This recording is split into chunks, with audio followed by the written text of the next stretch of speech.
Yeah. So this is class 7 for mechanical design. We'll continue from where we left off last time, that is uh, what leaf springs, particularly semi-elliptic springs, what they consist of. And today we'll look at their nomenclature again, and we'll derive some interesting phenomenon that goes on in leaf springs, particularly semi-elliptic type, and what are the methods to overcome some of the problems associated. And then we'll move on to the actual solving of the problems. So let me share the slide. Here. So this was the last one that we were discussing, that is leaf springs uh, have this nature, that is it is curved. Why it is curved we also saw. Today we'll discuss more on that curved nature, and also the radius of curvature of the master leaf is made larger than the next leaf. So that brings us to an equalized state of stress. So that also we'll be looking into it, particularly with a derivation. So let me move on to the next slide here. Let us see what are some of the attachments associated with a semi-elliptic leaf spring. So again, coming back to the figure here. So we have the master leaf.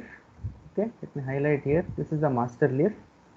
As the name itself suggests, it is the main leaf, and maybe most of the time it can be made of equal thickness, the same thickness as the other leaves. And the master leaf has an extended length which is bent.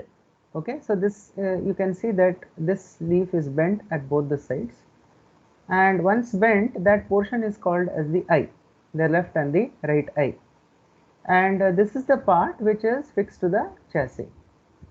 And if you take this as the mean position, if you take this as a mean position over here, that is where the eyes are attached to the chassis of the vehicle.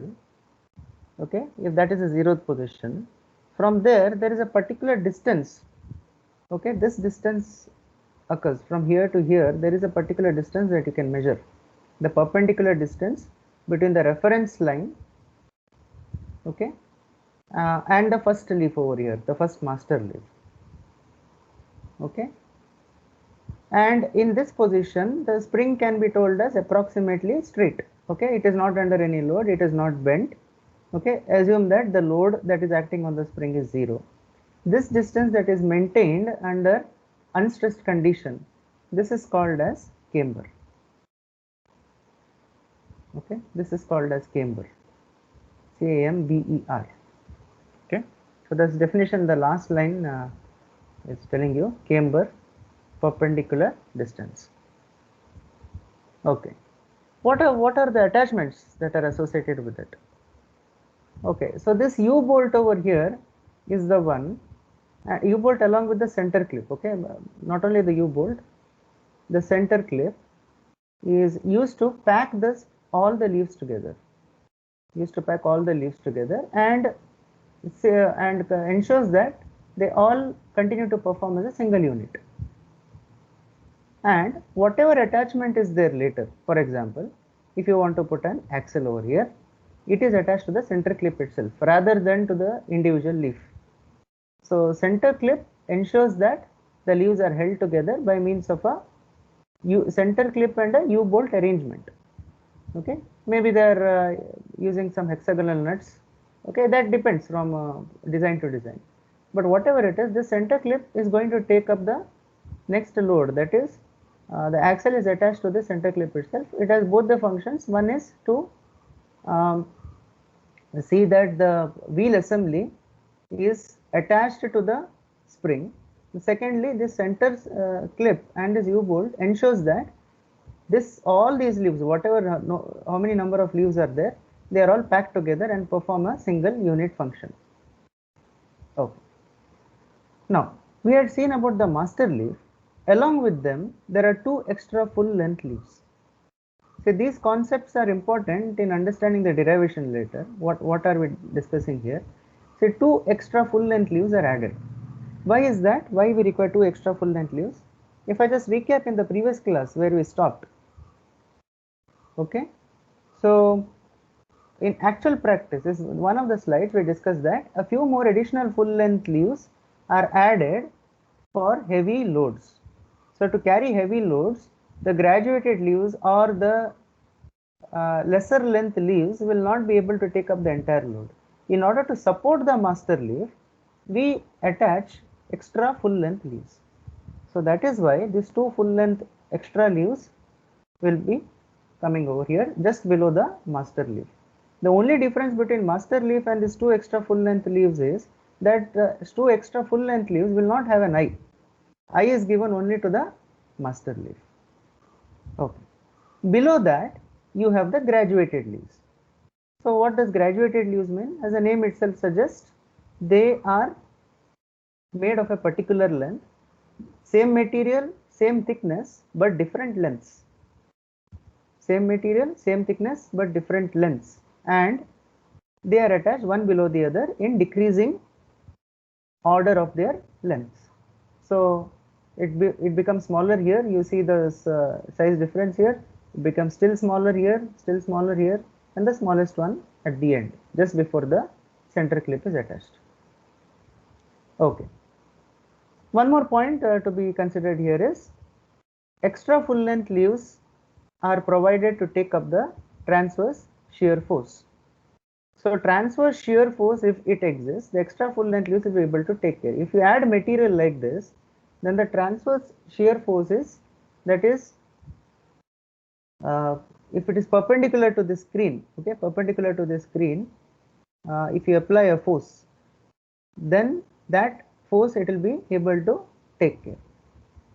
Next, rebound clips. Let us look at this. What are those rebound clips? They help to share the rebounding load from the master leaf. Okay, so rebounding means when the word itself suggests rebound. See, whenever you apply a force, say you are using this in an automobile, of course you use semi-elliptical springs for automobiles itself. There is a shock load, there is an impact load. Okay, the tire assembly, the axle, everything is moving up and down in a random fashion, and there is a shock load. So what happens is the spring will flex, it will go in, the natural tendency is to compress, then it will contract, that is that it will come back. Okay, go in and come back. So the movement is in the vertical direction. So coming down is a rebound. Okay, but at the same time the forces will be so high that it may be possible for the springs, the leaves to separate and come out. Okay, so as looking from the top, initially all leaves will be like this, okay, stacked up one below the other. You are not able to see it in a dotted line. If I say this is how it might look, and this being the axis, but if the vibration goes high, what happens is one leaf is like this, other will be displaced like this, then below it one more may be displaced like this, and so on. They may come out. So in order to keep them in position, we use the rebound clips. Okay, transverse shifting of the leaves are prevented by use of this rebound clips. Okay, I think the concepts are clear now. So let us now move on to what are the stresses in this arrangement, and what has been done to counter those effects. Again, coming back here, see, there are two things we discussed in the previous class, that it can either be treated as a simply supported beam, or if you consider one half of the portion, it can be considered as a cantilever beam. Now in the figure here, it is taken as a simply supported beam, maybe in the reverse fashion, but it is the same thing. Okay, when you think of simply supported beam, what comes to your mind? Say you have a beam which is simply supported at the ends, and there is a central load in between. So if you invert this, okay, put it upside down, it is the same thing that you see here. So this behaves as a simply supported beam, and there is a central load here, central load called 2P. Why it is 2P we will discuss, and why it is 2L. See, this load, whatever it is, can be shared between these two eyes. Okay, so the reaction forces here is, if this is 2 times the load, 2 times P, or in other words, say there is 100 kilos of load, 2P is equal to 100, so each portion will be 50-50, 50 kgs and 50 kgs. So it is assumed that, okay, 50 kgs is taken up by one end, the other 50 kgs is other end. So that is how the reaction forces are complete, they are balanced. Also, if you consider say one half of this, what is it with reference to? This can be treated as a cantilever spring, which is half. Okay, a cantilever spring, which is half. So that time it makes sense now. Then you can say, okay, the applied load is P, the reaction is P, then length is L instead of 2L. Correct? So it can be treated as a simply supported beam of length 2L, or simplification, cantilever beam of length L. Both will give you the same analysis. Both will give you the same analysis. Okay. So when we discuss the problems, I'll make that reference over there as to how the equations are framed. Okay. So understand this much, that the same problem can be looked in two different ways. Either as a simply supported beam with a centrally carrying load, that is one thing, or it can be considered as a cantilever of length L. So instead of 2L, I can consider is at length L, and with a force P and with the reaction P over here. So you can set the equation for this particular case. Both are one and the same. Okay, for most of our purposes in data handbook, we are using 2P and 2L configuration, that is the simply supported configuration. And since it is semi-elliptical spring and it is totally symmetric, it is, you can say that it is similar or equal to saying that it is fixed at one end, load is applied at the other end, the action will remain the same. Fine. Okay, in for expression purpose here 2F is given, I can write it as 2P, whatever you can, when you derive or explain something, you can do anything you want with that, no problem. Next, now this is a very important concept. How do you analyze this particular laminated spring for stresses? So you see the first group of leaves, that is master leaf, okay, along with initial graduated leaves, okay, can be considered as a cantilever beam of uniform strength. Okay, and similarly the extra full length leaves can be considered as beam of uniform cross section. What is this uniform strength and uniform cross section? Let us go back and just recap what we discussed in the previous class. See here, you remember this figure 11.10 in your data handbook. We had different situations. You had uniform strength and uniform cross section. Okay, so what we are basically discussing here is, suppose say in this figure B, you have constant thickness but varying width, that is one situation. Then you have constant width and variable thickness.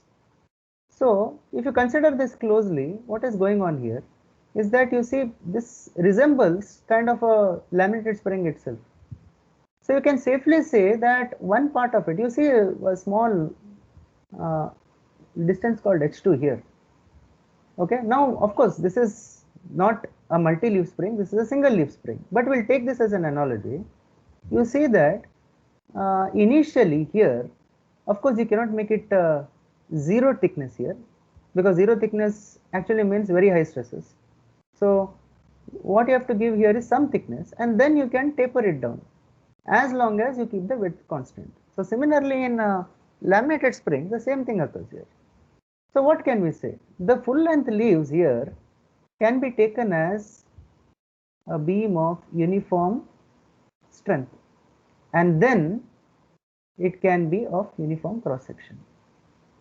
Okay, so what are we actually saying here is, multi-leaf springs are a combination of, okay, or a combination of a cantilever beam of uniform strength initially over here for this part, for these two extra full length leaves, okay, And the master leaf along with this graduated leaves, if you take it as a separate combination, they behave as a master leaf and graduated leaves of uniform strength, and the extra full length leaves is uniform cross section. So using these two concepts, let us write the equations. Okay, so the same figure I applied over here. So you can say that, just an example sake, I have taken this one particular, see when it comes to leaf spring, doesn't mean this is always multi-leaf. This is a single leaf spring, only one single leaf, there is no multiple leaves here. But this behaves exactly in the same way as this multi-leaf spring. So again, coming back to our summary, extra full length leaves can be treated as a beam of uniform cross section, and master leaf and graduated leaf combination together taken can be treated as a uniform beam of, cantilever beam of uniform strength. And since for the particular shapes you already have equations, we can start our derivation from there. Okay, we can simply start a derivation from that because these things have already been derived for specific cases. So for uniform cross section, let us take the first one, extra full length leaves or uniform cross section.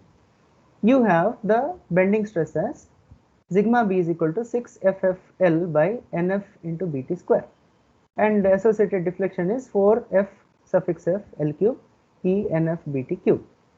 Now look at this now. Here f is given, okay, here also ff is given. So what we are doing here is we are differentiating the force on the full length leaf taken separately, force on full length leaves that is taken separately. I'll write one more figure here. Assume that it is non-semi-elliptical. As of now we can assume it is non-elliptical for the derivation purpose. Then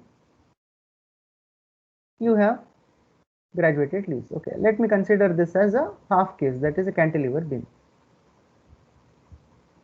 So for this one, the consideration is uniform cross section,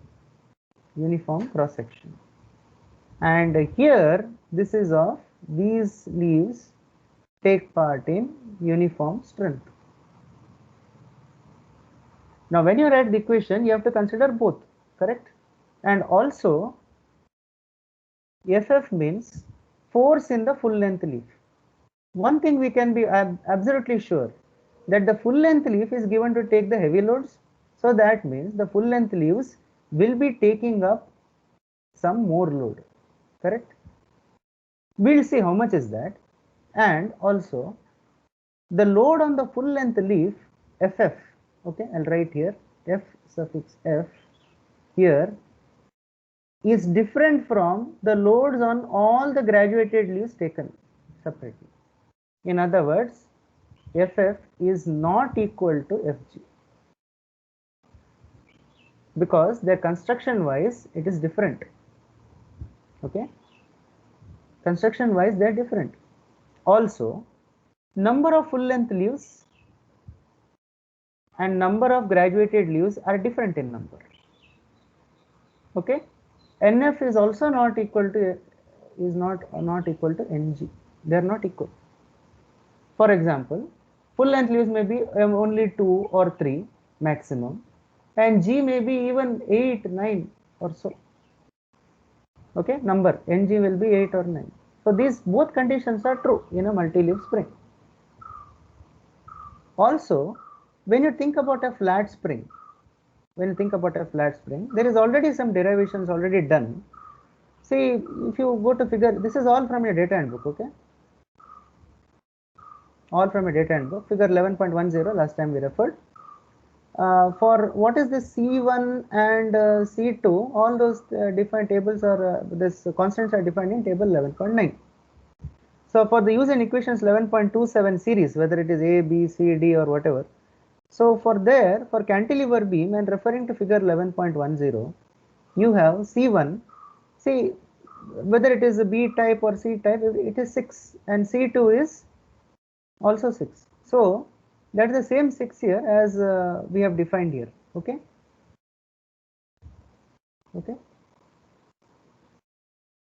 that is both the maximum stress and the maximum deflection equation. Since it is already derived for a standard shape, let us put it for a multi-leaf spring and see what happens. This is for, again I repeat, this is for a standard single, this 11.10 and this figure associated with that. Okay, this is type C here. Okay, this is type C here. So that is what we are mentioning here, type C under this. Okay, here ABC. So this is of a single plate. Now let us apply the same concept to a multi-plate and see. 11.27A and 11.27B. Let us put 6 here, and so on. And one more thing that you need to consider is, see, here it is single thickness B. But in the previous derivation, we have seen that it is not just B in this case. You have to replace it with Ng into B, where B is of the individual thickness. So whatever deflections are shared by individual leaves. So you can say B dash over here. Okay, B dash is equal to B into I. We'll come to that. Okay, let it be in your memory right now. B dash is equal to B into I. Let us derive it. Okay. Okay. Before that, let me discuss this also. B dash is equal to, sorry, B by I, not B. The formula is reversed here. Hold on, students. I'm having trouble with my electronic board. Yeah. B by I. Okay. So width of the lamina, if I consider a multi-leaf spring, what happens?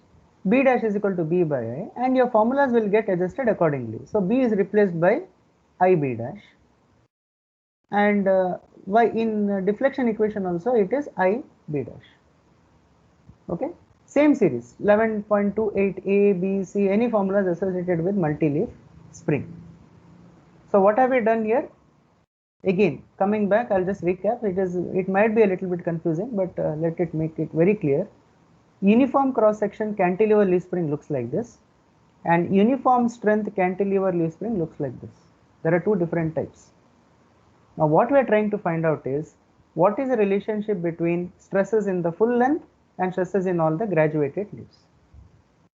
Okay, so the extra full length leaves are taken in this category. Okay, that is one category, and this is the second category. Now keeping these two things in mind, let us derive.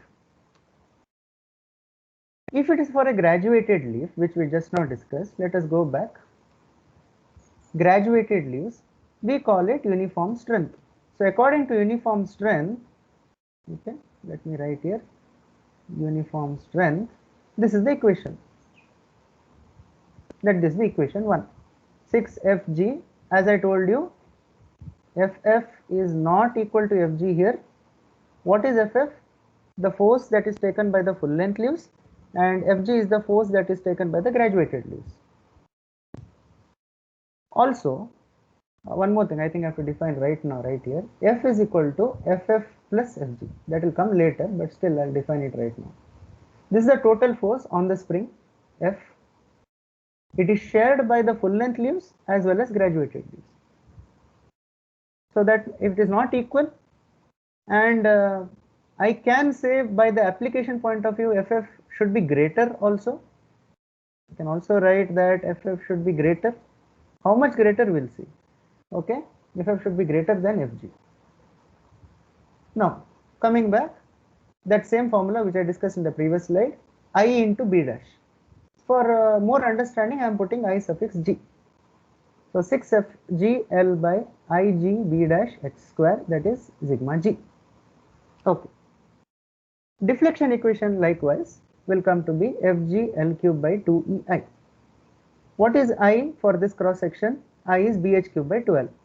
So simplifying further, you will get Yg is equal to 6Fg L cube by EBH cube, or one more form is there, 6Fg L cube by Eig B dash. So I have replaced this B with this total. Okay, Ig B dash. We know what is that, right? If it is a single plate, it is only B. If it is multi-leaf, you have to multiply with the individual width into the number of leaves. So that many will be taking part. Let us come to the next equation. Similarly, sigma f, this is for full length leaves. Okay, you can call this uniform cross section.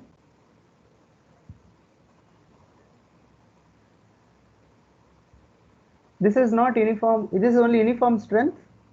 Okay, the upper one, sigma g, remember, it is resembles like this.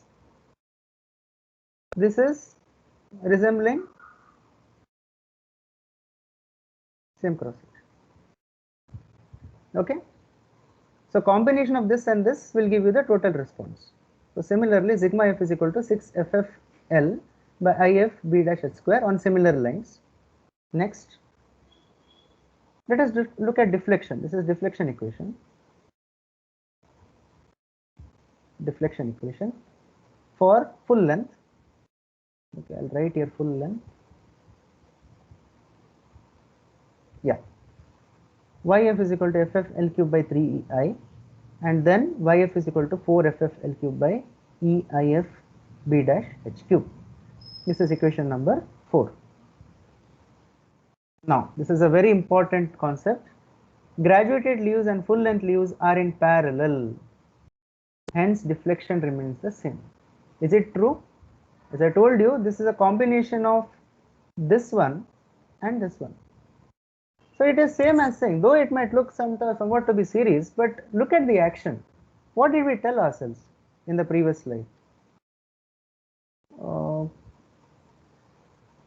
Okay, have to go back. Okay, I'll draw it here itself. I think I'm going to miss whatever I've written. Anyway, so what did we tell ourselves in the previous slide? It was that the spring is constructed and it is packed as a unit, remember. So there is no chance for the spring to behave as if, okay, one load you put, only one spring will bend, others will remain unbent. Okay, then the second leaf will bend and so on. So at a time, everything will bend together. Correct? But the moment you put load, everything will bend, everything will have the same deflection. So that means this can be treated as springs in parallel. Yf is equal to Yg. Now this will make sense, right? Force on full length is not equal to force on the graduated leaf. But still, this is true. Yf is equal to Yg. Correct? Yes. So substitute this equation 3 in 4. So equation 3 in 4, you put this one here. What will you get? See, ff is here and sigma is here and so on. Sorry, 3 and hold on.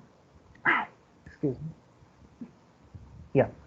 So when you rearrange equations and divide one after the other, what you'll understand is, since yf is equal to yg, so this yg equation is here, yf equation is here. Okay, so both are equal. I think it should be 2 and 4 or something. Maybe it is no, it should be 2. Getting confused. Okay, whatever. Substitute equation 3 and 4 or equate whatever it is. When you equate these two, because yf is equal to yg, you have equation for yg, you have equation for yf. Equate them both. What you'll get? Ig by if is equal to 3 by 2 times of fg by ff. Ig by f is equal to 3 by 2 times fg by ff. This is equation 5. Now we know that f is equal to ff plus fg, already told here, starting of the derivation itself. Substituting equation 5, ff is equal to 3 by 2 fg into if by ig, that is rearrange this equation 5 in equation 6. What will you get? Now you will get one in terms of the other. Okay, F is a total force, remember, this is total, and to understand how much percentage of it goes into Fg, you have to multiply by this factor.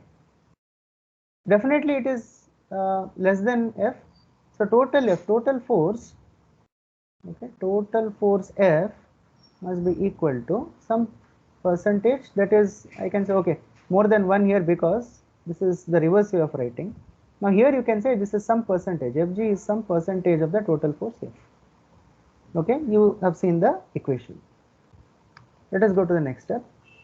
So Fg is equal to 3 by 2 If by G, 2 Igf by 2 Ig plus 3 If. This is again similarly, I can write, oh sorry, F it is. I think I made a spelling mistake. Similarly.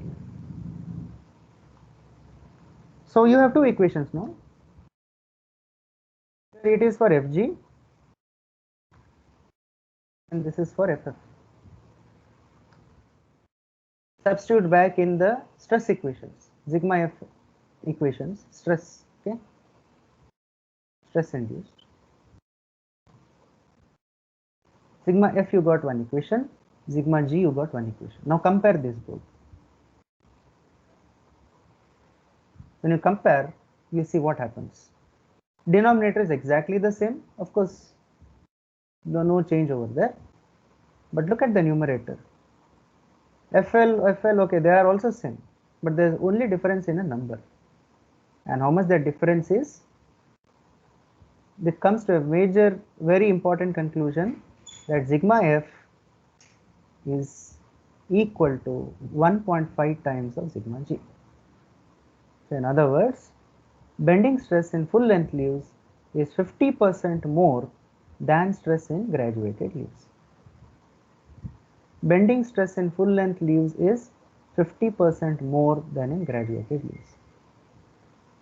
Okay, that is why the full length leaves are added, and that is why they behave as a uniform cross sectional beams. Okay, full 50% more it is being added. So graduated leaves, when you compare with full length leaves, will not take more load. So full length leaves are going to take more load. Of course, we can counteract this effect. That is our next discussion, how to equalize them. So, but remember one thing, it's a very famous question, how much it is? It is approximately 50% more.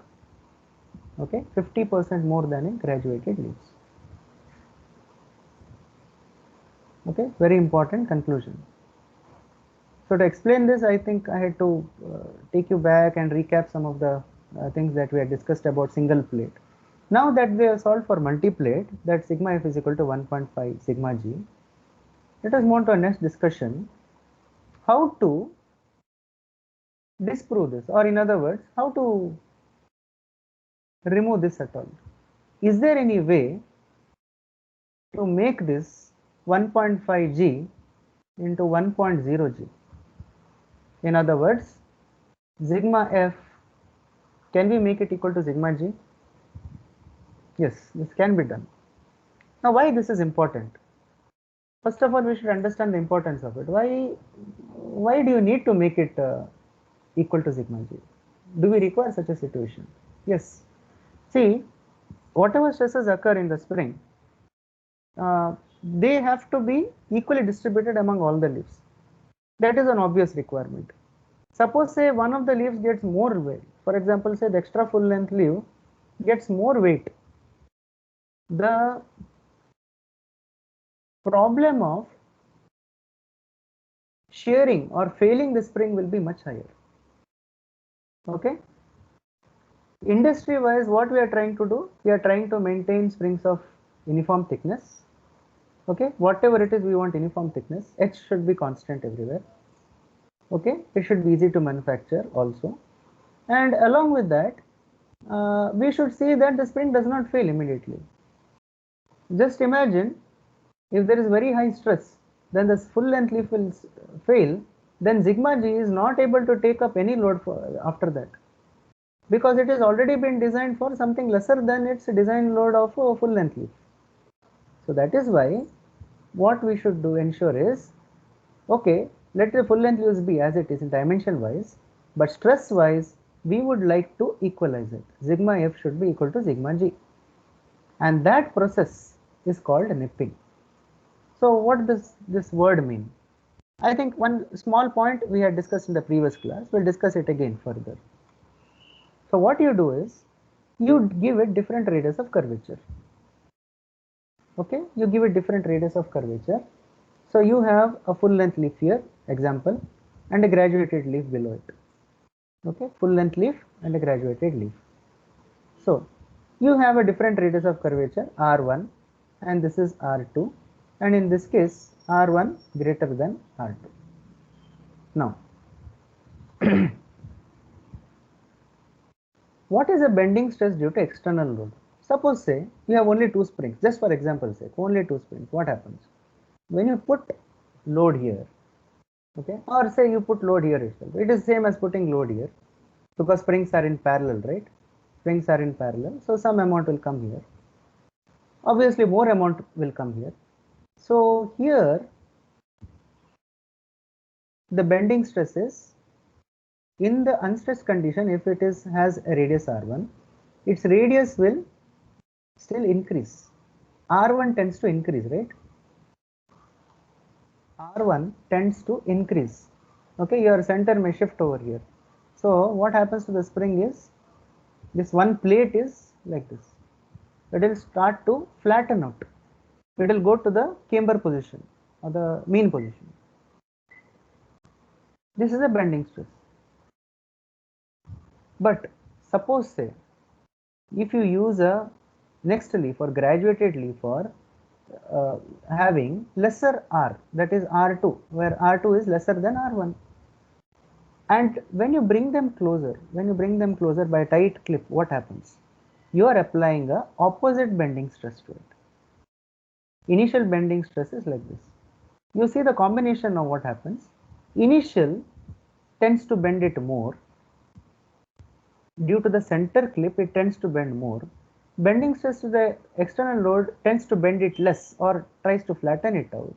So it is kind of equalized in stresses. Okay. So how to equalize them? You pre-stress the spring.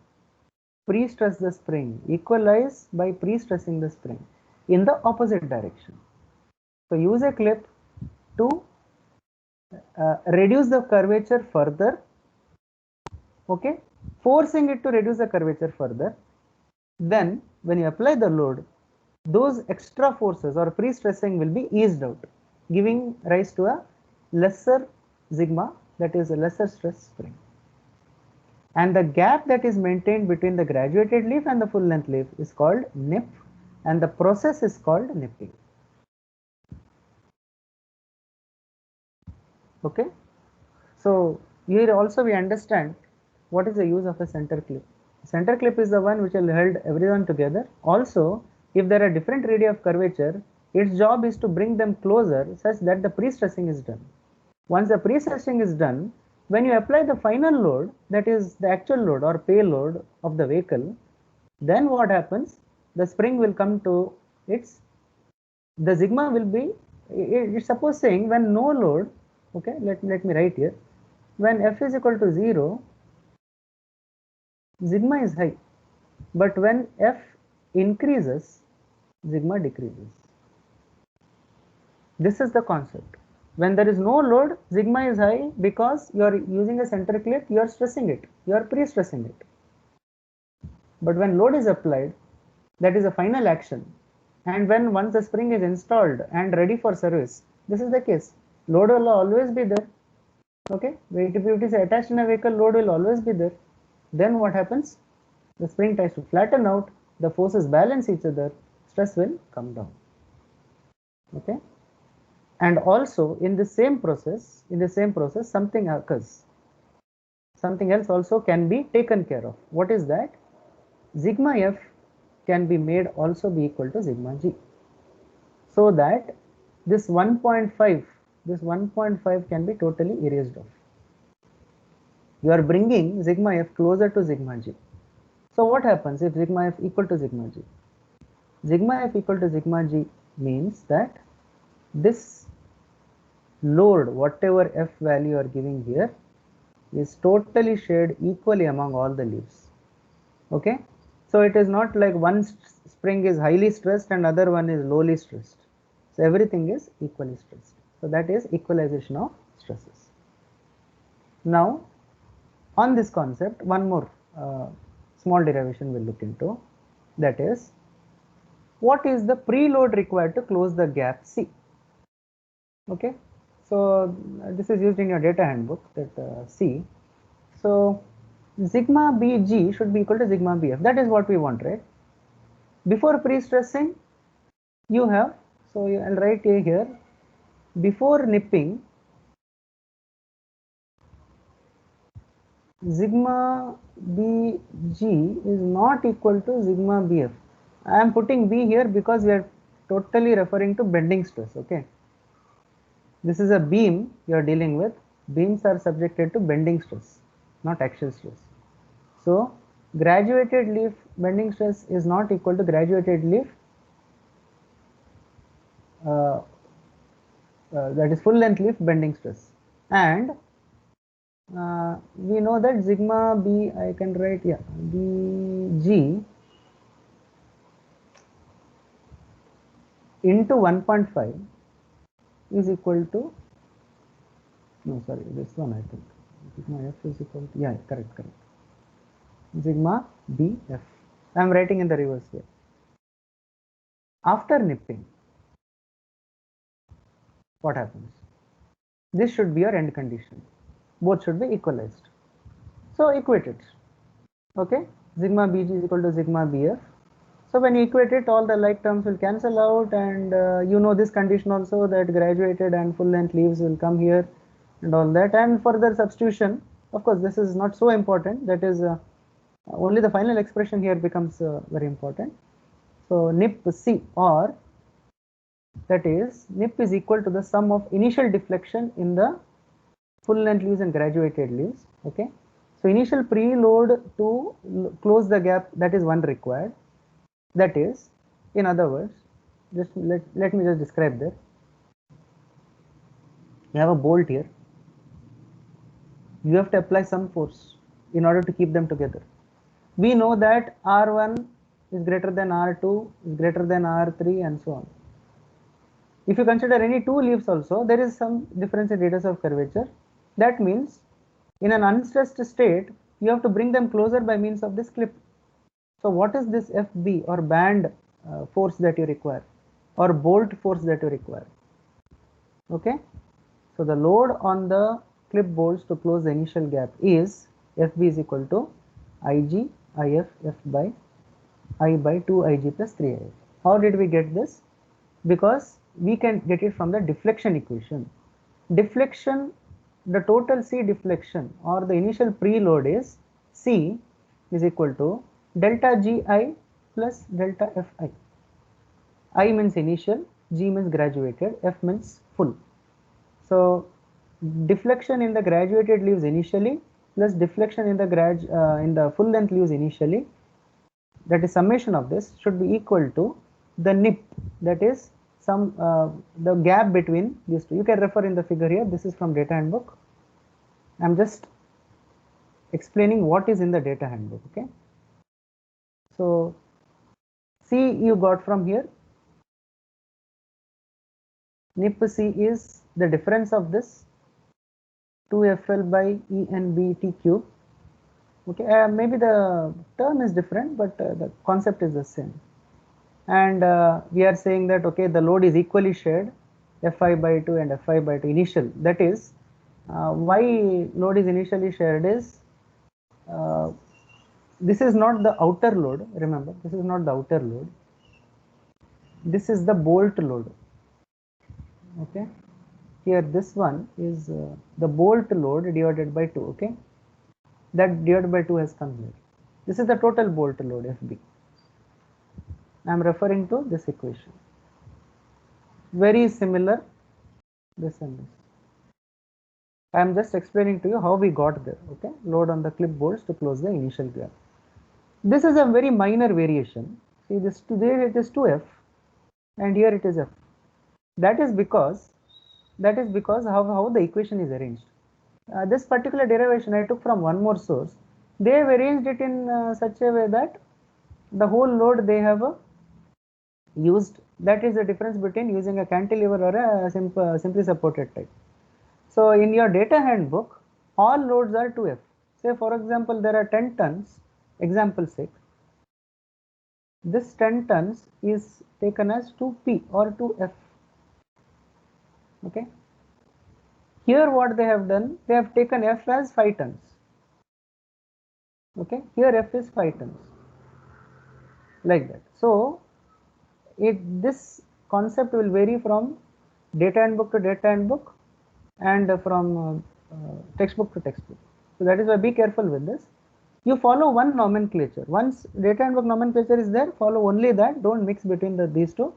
You'll get confused and you'll end up either putting double the load or half the load, because this 2 is there always. Okay, and this over here, left hand side is also equal to this. Okay, initial gap between the full length and the graduated leaf with the pre-stress is given by C is equal to FL cube by I dash H cube E. Okay, maybe the terms are different. H is replaced by T, NB is replaced by I dash, and so on, but the whole concept is the same.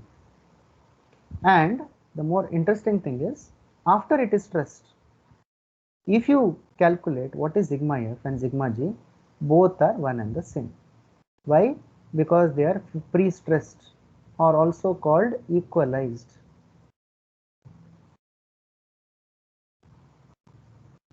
Equalized. Sigma F is equal to sigma G.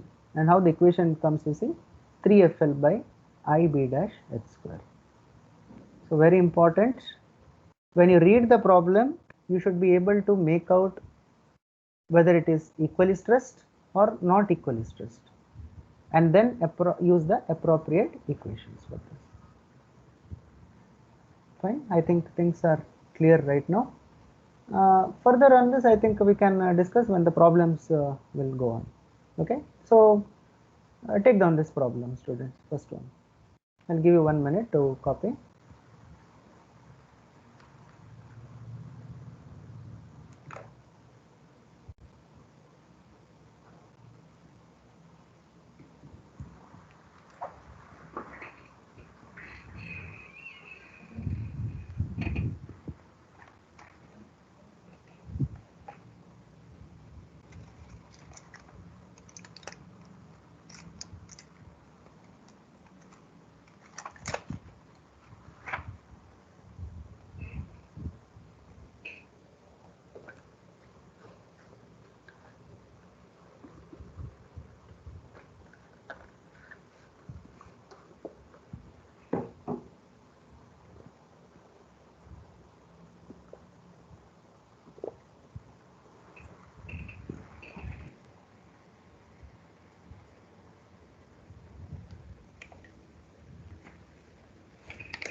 Okay, students, let us discuss this first problem, laminated springs.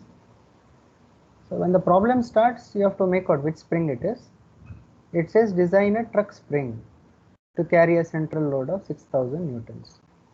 When we say automobile spring or truck spring, it is automatically supposed to mean that you are dealing with a semi-elliptic spring.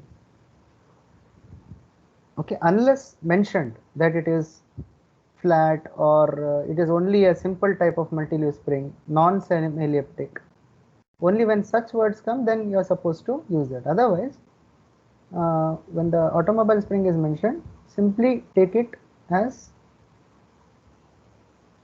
a semi-elliptic spring. So let me draw it here just for representation purpose. Okay, it is designed to carry a central load of 6000 newtons. So here the load is, so this is the supports here.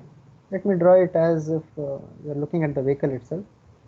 Okay, this is the reaction forces. This is 6000 newton with a permissible stress of 280. So permissible stress of 280. Remember, we are dealing with sigma here, not tau, because the shear stress concept was predominant for, or you can say that is the only force for helical springs, but that is not the case here. You are dealing with bending stress here. The spring action is due to bending, not shear or twisting. Okay, so here sigma is 280, permissible, so I think I can definitely put allowable. Okay, yes, the spring supports are 1080 mm apart. Spring supports means where it is supported on the chassis of the vehicle. So here, from here to here, it is 1080. I'll write everything in mm itself. 1080 mm apart, and the central band is 80 mm wide. According to the nomenclature of your data handbook, some things have to be very clear. Since your data handbook deals with simply supported type of analysis, you can say this is 2L. 2L is equal to 1080. But let me keep as it is there because it is not yet completed what it actually means. Very careful, one concept very important to be noted, central band is 80 mm wide. So when you put a central band, actually what happens? We know that all the stresses, they are trying to, maybe they are trying to equalize. Okay, maybe they are trying to equalize or not. Okay, that depends on the problem. Now the moment you put a central band here, 80 mm wide, okay, this is 80 mm of central band, what happens to the spring itself? The moment you put a central band here, this particular portion will behave as a solid. Do you agree? This particular portion or length will behave as a solid. I'll give an analogy in helical springs. So in the helical springs, you know, the top coil and the bottom coil were called inactive coils. Why? Because they were touching each other. Though they existed over there, that is only for seating, and they did not take part in the compression. Similarly, once you put a band here, which is tightly wound by bolts, U-bolt combination, this length of the spring, so spring is 1080 mm, hello, spring is 1080 mm, but the length of the spring, 2L is 1080, but there is a central band over here which is 80. So this will not behave as a spring. This will behave as some solid block. So where is the spring action felt? The spring action is felt in the remaining part. Okay, so if I quietly divide this into two portions, saying this is cantilever type, so on either side you have sufficient amount of space. That is, this whole spring will start bending, but it will never bend in the center. So you can say this is 1080 minus 80. Total effective length. I am not just saying length, effective length of spring action. Just as active and inactive coils, we are writing here effective length of spring action. Okay, let me erase this.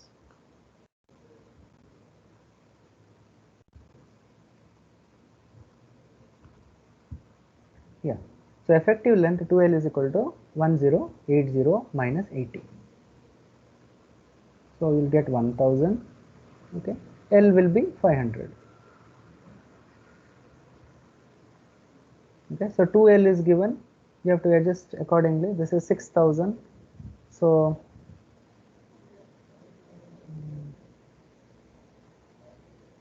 how much is this? 6000 by 2. Okay, let us check your data handbooks. Let me give you the formulas from the data handbook now. Let us go to page 182.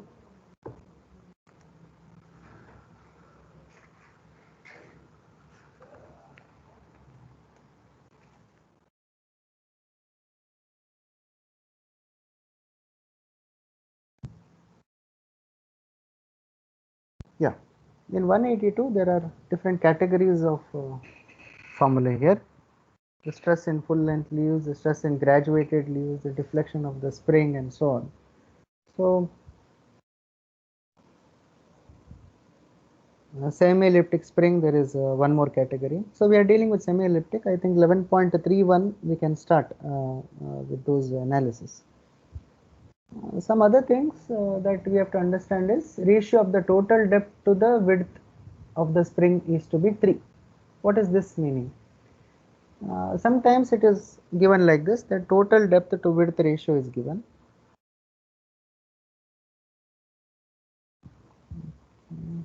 Yeah, so it is total depth is what? See, total depth means each and every thickness has to be added up. So total depth means if I is the number of leaves, then it is h, I into h.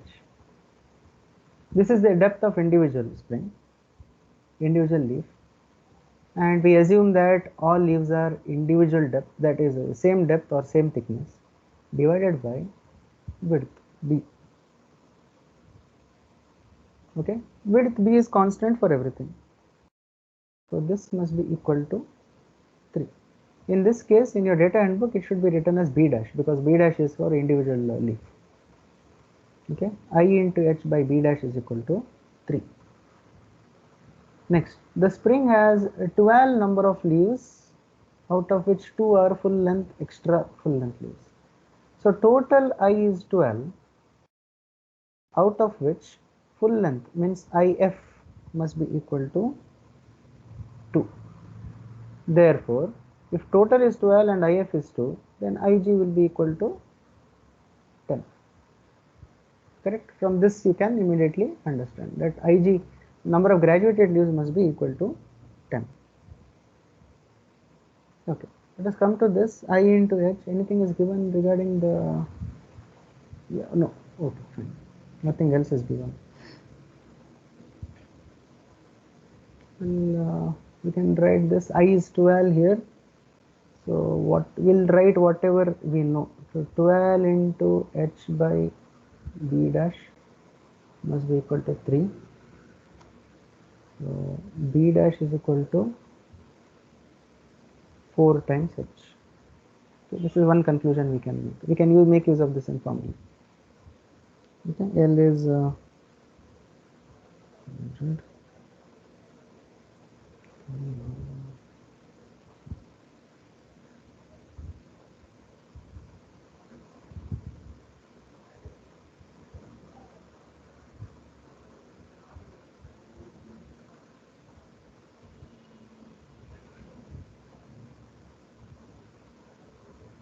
Okay. Now let us start with the conditions.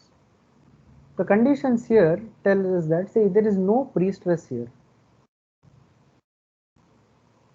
Though there is a band here, it has not been mentioned in the problem that there is a pre-stress. Okay, unless you see in the problem that there is no pre-stress. Okay, don't assume that there is pre-stress. So please, stress in the problem. Okay, no pre-stress exists in the problem. So sigma f is not equal to sigma g. Sigma f is not equal to sigma g. We also know, if there is no pre-stress, that sigma f will be greater than sigma g.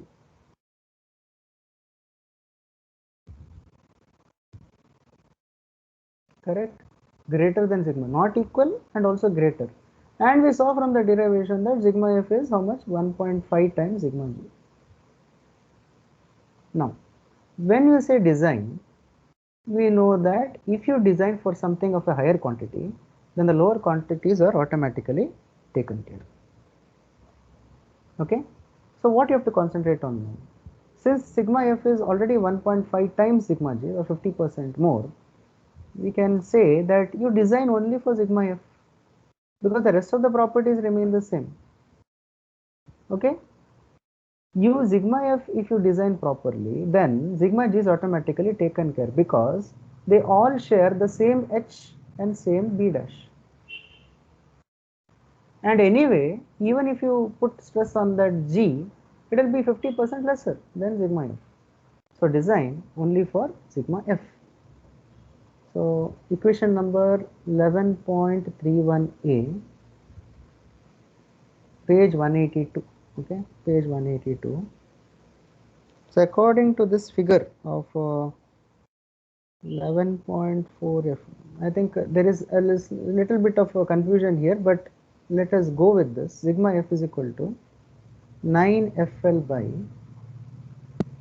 b dash h square into 2ig plus 3if.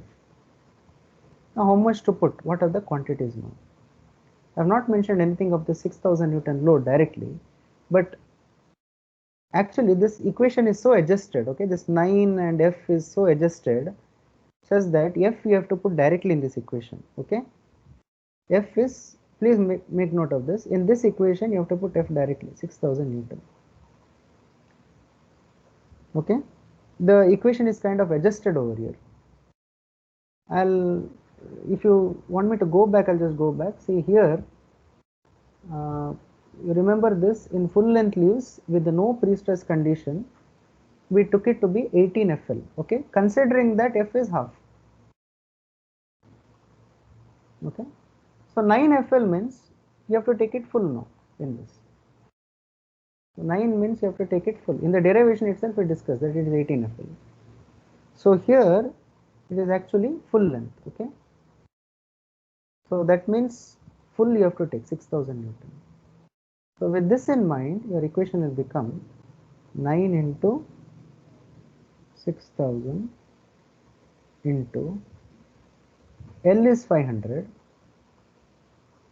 by B dash h square. What is B dash? B dash, okay, I think I should write it in this way. This implies not equal to, let me tell you what is that. This implies 9 into 6000 to 500 by B dash. B dash is what? 4h. I am isolating h now. 4h into h square into 2 into ig, that is 10 plus 3 into if. If is how much? If is 2, yeah. Must be equal to sigma f. What is sigma f? You look here, what is given in the problem? Permissible stress of 280 megapascal. So that means this should not exceed, whatever the stress should not exceed the allowable, which is 280. So this must be equal to 280. That is why I wrote like this. Though the equation is like this, I wrote like this so that h I can isolate, okay. 9fl by b dash h square by 2ig plus 3if must be equal to sigma f. Sigma f is 280 over here. Some things you have to take care very carefully is that 500 should be in mm. This is in mm, correct, and this is in Newton per mm square. This is also in Newton per mm square. Okay. We have seen students doing all some things and h are getting very low or very high, so that is not acceptable. So see that you can get this. This you will get an equation for h cube. Can anyone tell now how much is h? Solving. Okay. Solving h is equal to how much mm?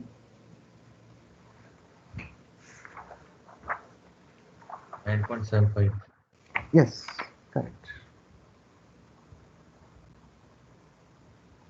9.75. Okay. Now how much to take? Should we take 9.75? Let us see if there is a table available. There is a table which gives an idea. Though there is not a table for each and every size that is being produced, but we'll get an idea how much we have to take.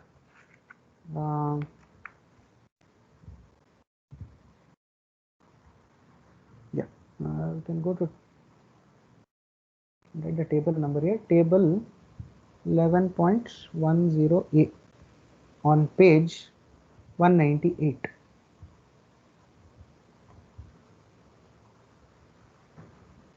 .10a on page 198.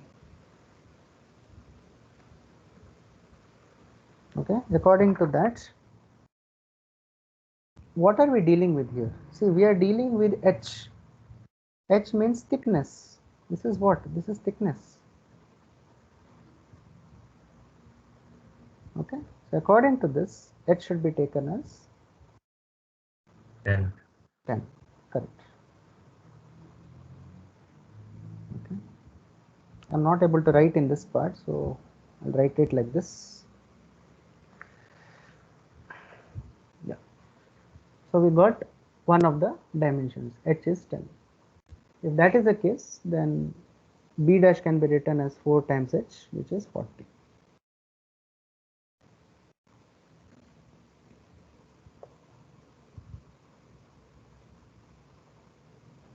Yeah. So what about other things? Like design means it is not only about the parameters you got. What about the total deflection? Here you see also find the deflection of the spring is given in the problem.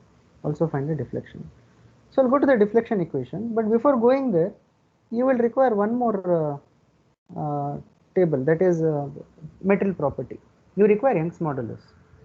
So we'll take up the Young's modulus, E for the material. So automobile springs, you need the Young's modulus and so on. Maybe the toughness value is different, but the Young's modulus usually will be the same as steel. We'll assume that it is steel. So let us go to, let me give you the table number.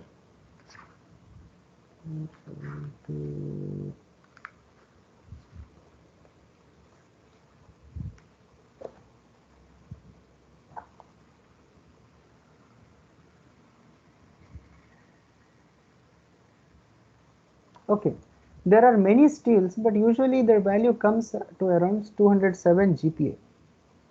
Okay, reference is a table. This is I.18. Okay, not 1. This is I.18. This is in page 473. Okay, at the end. You see there the table typically talks about different types of carbon steels. Okay, 1045, 1095, water quenched, all kinds, whatever it is. Their properties vary with respect to ultimate strength, yield strength, endurance, and hardness. But when it comes to E value, it is all the same, 207. Okay, except wrought iron, everything else is the same over there. Okay, Young's modulus does not change. Material properties on the surface may change, that is why hardness may change, but the Young's modulus won't change. 207 GPa. The flexing or the elastic property won't change. Okay, and even the shear properties almost are the same. Okay, so if it is not given in the problem, you can directly take 207 GPa as a default value. Why we require this is, for deflection is totally dependent on what is the Young's modulus. So let us go back to the deflection equation, which is in 11.31c, page 182. Okay, let's go to page 182.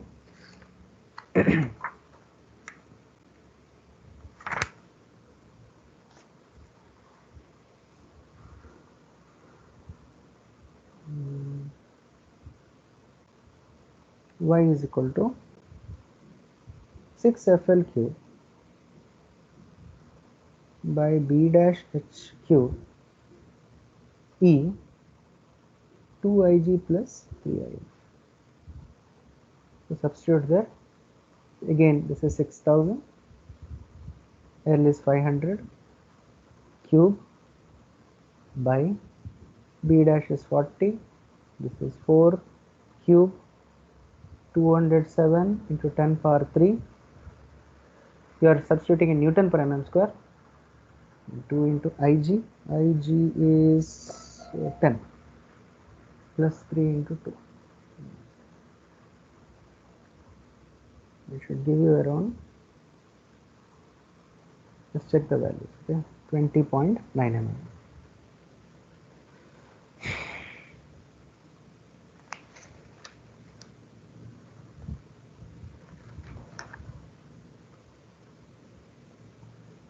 So 20.9 mm of total deflection of the spring for a load of 6000 newtons.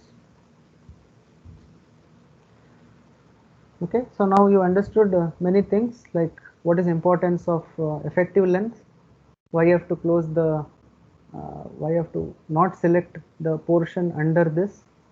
Okay, whether if it is not mentioned, then forget about equalize stress. So no pre-stress is mentioned. So if no pre-stress is mentioned, how you can safely take only sigma f, need not go for sigma g calculation. It is of no use because sigma f will take care of sigma g, but sigma g alone cannot take care of sigma f because the stress is more in sigma f. Then we equated it to the sigma f, which is the maximum permissible value, and we selected a standard from the. Oh, hello. Did we make one mistake here? Sorry. Of course, the values are correct, but I think I made a mistake. Correct this. This is 10 cube. Okay. Yeah. Now I think it is proper. Okay. Just if there is any error, you just let me know. Okay.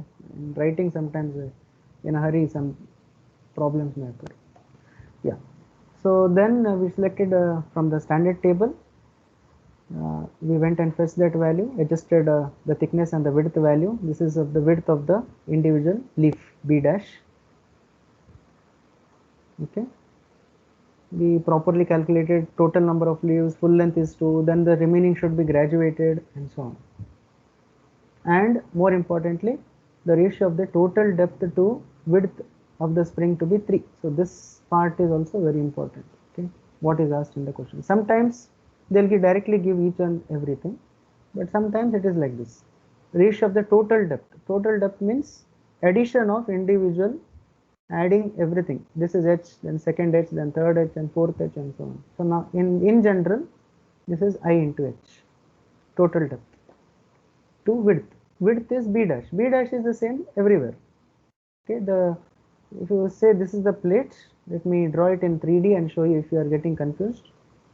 If this is the leaf, or also called as the plate of the laminated spring, this is h. This is called h. Okay, this is h, and this is b dash. Okay, you can make a note.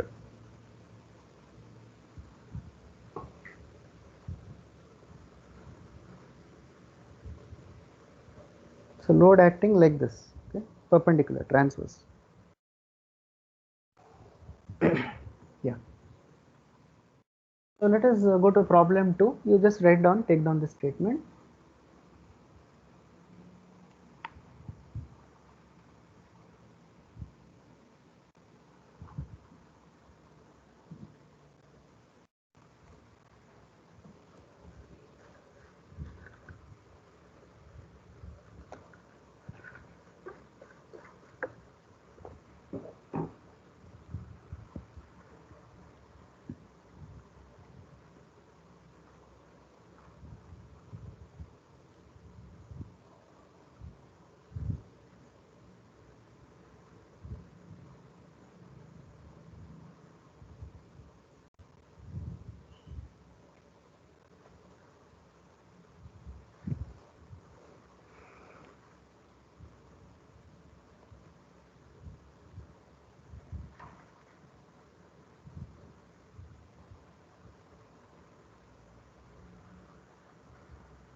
Okay, so let us quickly go through this. This is a simpler problem when compared to the previous one. A locomotive spring, okay, has an overall length of 1.2. So locomotive spring also you can take as a semi-elliptic. Okay, overall length of 1.2. So here again 2L is equal to 1.2. I'll directly write it in mm, 1200 mm. Sustains a load of 70 kilonewton at its center. Spring has 3 full length leaves, so I can write IF as equal to 3. 15 graduated leaves, IG is equal to 15. The central band of 200 mm wide. So what I have to do? Minus 200 for the effective length. So what is the situation? You have total length to be 1200 mm, central band to be 200. Okay. Now the next sentence is very important. All the leaves are to be stressed to 400 megapascals when fully loaded. So when does this occur? When you say all the leaves, that is both full length and graduated leaves, everything is stressed to 400, means this means that sigma f is equal to sigma g. Only then everything will be stressed to 400. Otherwise, sigma g will have a lower value and sigma f will have a higher value. We saw that in the derivation. Only when there is equalization of stress, then all the leaves will be stressed to 400. Okay, so this both will be equal to 400 if I write directly. Okay, in MPa means Newton per mm square. Total spring depth to width ratio is approximately 2. So again, I into h by b dash must be equal to 2. Determine width of the leaves. That means he is asking about b dash. Okay, what is b dash is asking. I'll write it here. B dash equal to what? Initial space must be provided between the full length and the graduated leaves before the load is applied. So initial space or initial distance that must be provided before the load is applied. So that is related to the nip. He is asking what is the nip C. Then third is what is the load exerted on the band after the spring is assembled. So in order to accommodate for this different radius of curvature and to equalize this sigma f is equal to sigma g, what is the FB, the load band FB? These three things you have to find out. What is B dash, what is C, and what is FB. Okay, so let me solve for this first. 2L is equal to 1200 minus 200 we have done. We have seen the reason. So again in this case L will be coming as 500 mm. And since sigma f is equal to sigma g over here, your equation will change now. It will go to 11.32c, page 182. Sigma f is equal to sigma g equal to 3fl by I b dash h square. You look at the statement of that problem. The statement tells you that it is full length leaf pre-stressed. What is the maximum stress? When you put it for full length leaf pre-stressed, then both, whether it is sigma f or sigma g, it is one and the same. Both will be having the value of 400 here according to this problem. So let us solve for that. I'll put the 3fl by I b dash h square again.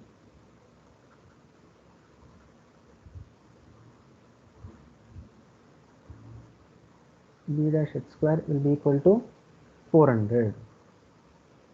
Okay, this implies that this is equal to 400. I think I have to solve it here. I h into b dash to equal to 12. One more thing. If is 3, ig is 15. So I will be a combination of these two, right? So here according, yes, correct. I will be equal to 18 because these two are like this. So combine them. I will be 18. So 18 into h by b dash is equal to 2. So let us write b dash is equal to how much will come? 9h. B dash will be 9h. So substitute that here. B dash is 9h. We know about all other things. So 3 into 70 into 10 power 3, 70 kilonewton we are talking about. Length is 500 divided by I is 18. B dash is written as 9h, and this is h square, must be equal to 400. 11.75. Yes, correct. Good. So standard size Well, should is equal to 12. Yes. Then we get what is B dash, 9h. 12 nines are 108. Okay. So this is the answer 1 for us. First answer. Done. Second one, what should be the initial gap? Or he is asking what should be the NIP. So for that it is 11.32a, page 182. C is equal to FL cube by I B dash H cube E. Again E is not mentioned. We'll assume. Is it mentioned? No. E is equal to 207 GPa. So here it is one-handed problem. So here it is 70 into 10 power 3 into 500 cube. I is 18.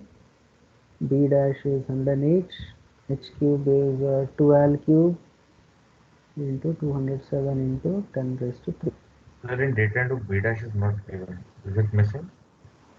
Which one is given? Sorry. There is C is equal to FL cube by in that formula B dash is not given in the. Yeah. Correct. So we have to make that correction. One sec. I dash is given. What is it?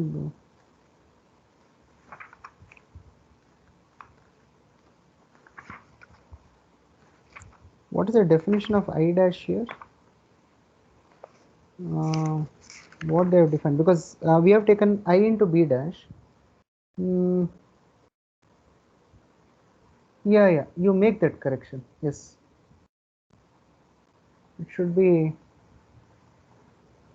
because if you don't divide it there, it doesn't make sense. If you look at the units also, so this is a Newton, this is a meter cube, this is just a number, this should be meter, this is meter cube into Newton per meter square. Newton. Yeah, correct. So make that correction, students. I dash, it is not I dash into H cube into E, it is I into B dash. That B is missing over there, correct? Yes.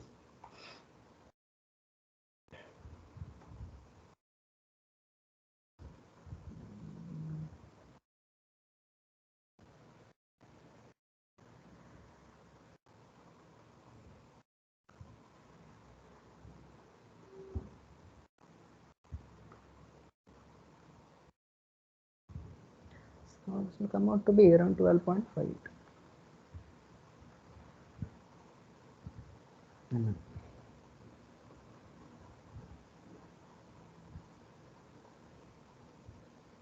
So this is answer 2.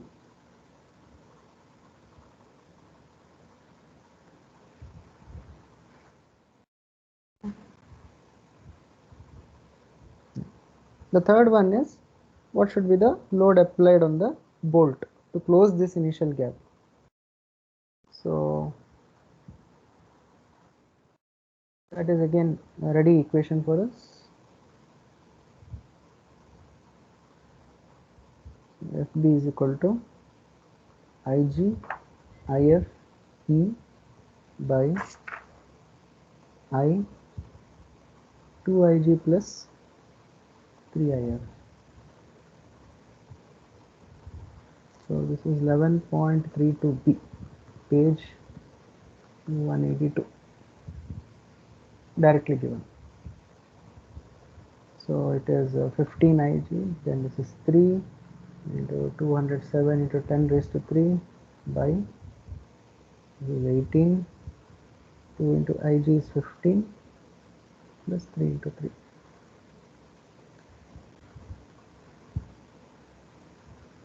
I write it in kilonewton, how much it will be?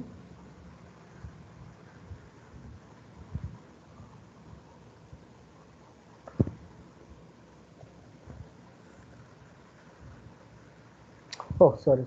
This is 70. Is it? Sorry. One small mistake here. This is not E.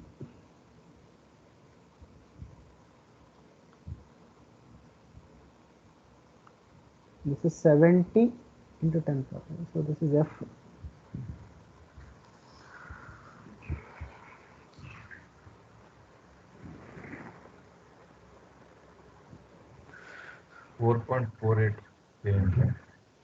Yeah. 4.48 is it? Okay. I'm getting around 4.8. Anyone with me? Okay, whatever you got, fine. Okay, I might have gone wrong somewhere, but anyway, the entries are correct. 2 into 15, 3 into 3, 70 into 10 power 3. 15. Okay, this is fine. This part is fine. Okay, so this is the force that is required to close the band, or you put the clip. Okay, when the in order to pre-stress the spring.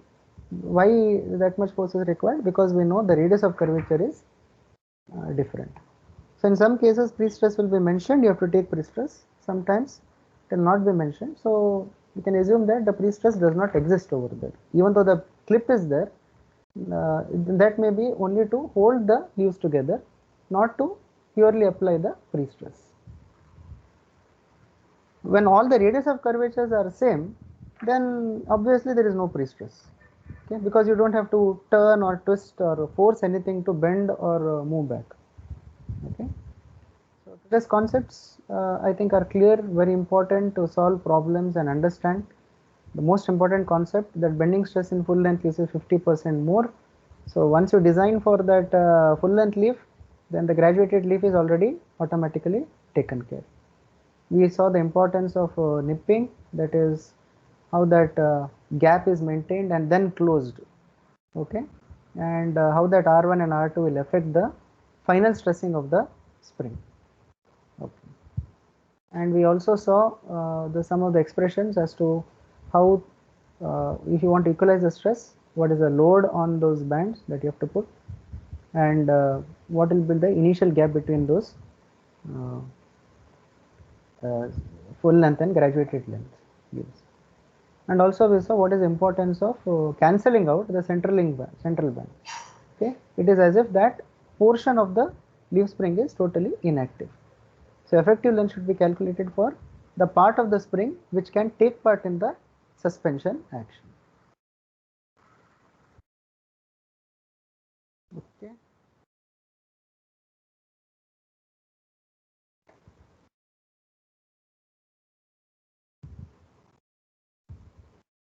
Okay, most of you are there today. 49 attendance is there. Okay. Anyway, see that you are regular so that you don't miss out any classes. Once the recording is made available, that is recording is available from the site, I will upload the link. Okay. Thank you for joining. We'll meet Thank on you, sir. Friday.